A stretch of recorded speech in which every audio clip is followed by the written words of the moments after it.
పోలీసుల్ని తప్పించుకొని నేను బంగళా చేరుకున్నాను.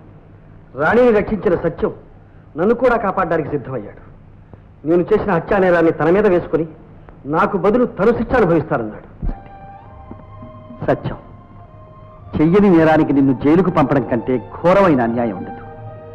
ఈ మహాపాపం నేను చేయలేను. అందుకని నాకు నువ్వు చిన్న సహాయం చెయ్యి. ఏమిటండి?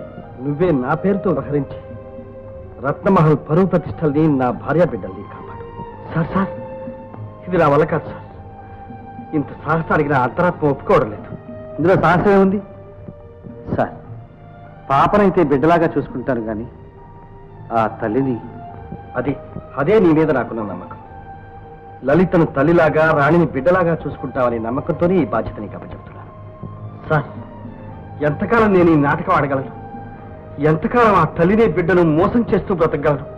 ఈ శిక్ష కన్నా నాకు ఆ జైలు శిక్షే నయం సార్. ఎంతో కాలం అక్కర్లేదు. ఇదిగో ఈ ఫోటో సహాయంతో హంతకుడిని పట్టుకోవచ్చు. నేను నిరపరాధిని రుజువు చేసి విడుదల చేయొచ్చు. ఇదిగో తాళా.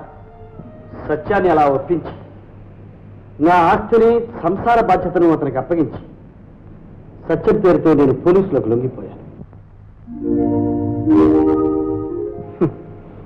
నేను జైలు శిక్ష అనుభవించానన్న మాటే గాని సత్యం బయట ఉండి ఎన్నో అగ్ని పరీక్షలకు గురై ఉంటాడు. నా వంశ ప్రతిష్టను, నాకిచ్చిన మాటను కాపాడడం కోసం, ఈ నేరాన్ని రుజువుపరచడం కోసం ఎన్ని బాధలకు గురై ఉంటాడో నేను ఊహించుకోగలను. అతని రుణాన్ని నేను జన్మ జన్మలకు తీర్చుకోలేను. ఇది యథార్థం. ఇంతకన్నా నేను చెప్పవలసిందేమీ లేదు. తీర్పు ఎల్లుండి బుధవారానికి వాయిదా వేస్తున్నాను.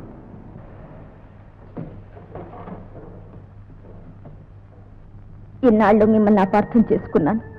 ఇచ్చిన మాట కోసం ఇన్ని పరీక్షలకు నిలబడి ఇంత నరకయాతను అనుభవించిన మిమ్మల్ని క్షమించమని అడగటానికి కూడా నాకు నోరు రావడం లేదు. చంద్ర, అవునండి, అందరికీ భర్తే దైవం అంటారు. కానీ నాకు అలా కాదు. దైవమే నా భర్త. సాక్ష్యాలు, వాద ప్రతివాదనలు, టేప్ రికార్డు ద్వారా బయటపడిన విషయాలు అన్నీ పరిశీలించిన మీదట రత్నమహల్ ఆనంద్ హంతకుడు కాదని నిరపరాధిగా నిర్ణయించి విడుదల చేస్తున్నాం.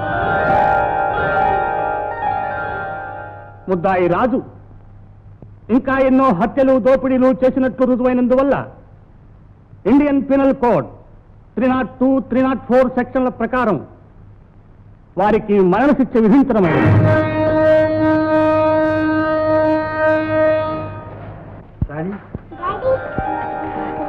ఎంత గండం గడిచిందండి. లలిత, నేను చేసిన తప్పుకు ఇన్నాళ్ళు నువ్వెంతో మానసిక క్షోభాలు వేయించుంటావు. నన్ను క్షమించు. అంత మాట అనుకోండి. మీరు మళ్ళీ నాకు తగ్గారు. అదే 10,000.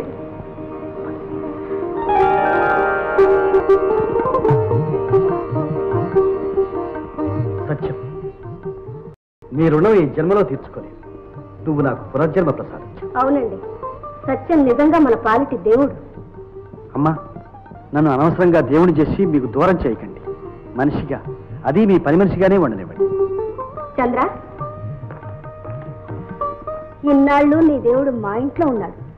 అందువల్ల నువ్వు పడ్డ బాధలు, అనుభవించిన ఆవేదన అంతా మంచి కోసం, మంచి వాళ్ళ కోసమే కదమ్మా. సత్యం, ఇక నుంచి నువ్వు మా నౌకరివి కాదు, నా తమ్ముడివి, మాలో ఒకటి. మా ఆనందంలోనూ, ఐశ్వర్యంలోనూ, అన్నిట్లోనూ నీకు బాగా ఉంది.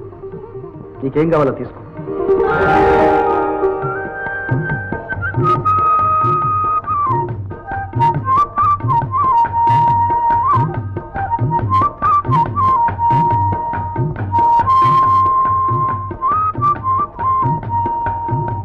సార్, నాకు కావాల్సింది తెచ్చాను, మీ చేతులతో ఇవ్వండి. సత్యం, ఏమిటిది? 200? అవును సార్, మీ అభిమానం ఉన్నంత వరకు నాకు ఈ 200 2 లక్షలు.